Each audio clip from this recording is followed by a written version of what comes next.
Sleepless Beats. Sana sinabi mo agad para di na umasa mga plano na kasama ka, ako lang pala mag-isa.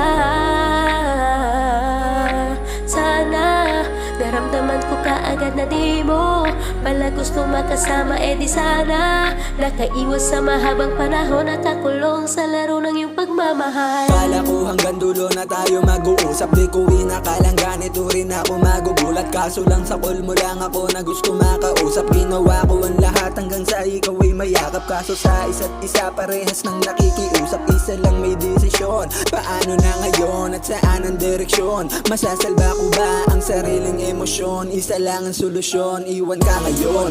Paano natin tutuloy kung ako lang rin ay gusto ng paraan ng pagsasama na sana? Ang kaso parang wala na rin akong gana na magsama at mag-isip kung ano pa ang mas tama. Di ko na alam kung saan pa ako lalagay. Kung palagay mo na nanalamig, nakaramdam na ng panghihina, di na kayang ibigay ang lahat. Di na rin naasang maghintay kasi wala na rin naman nag-aantay. Sana sinabi mo agad para di na umasa mga plano na kasama ka, ako lang pala mag-isa.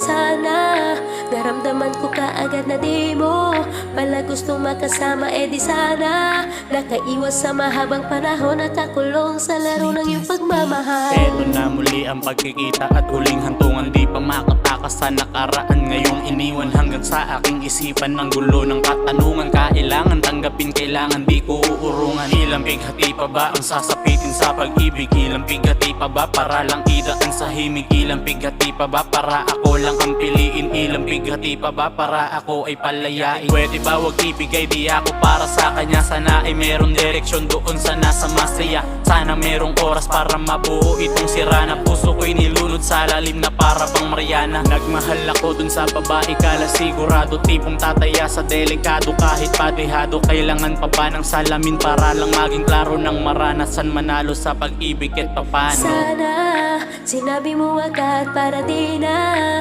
umasa mga plano na kasama ka, ako lang pala mag-isa. Sana naramdaman ko kaagad na di mo pala gusto makasama, di sana nakaiwas sa mahabang panahon at nakulong sa laro ng iyong pagmamahal.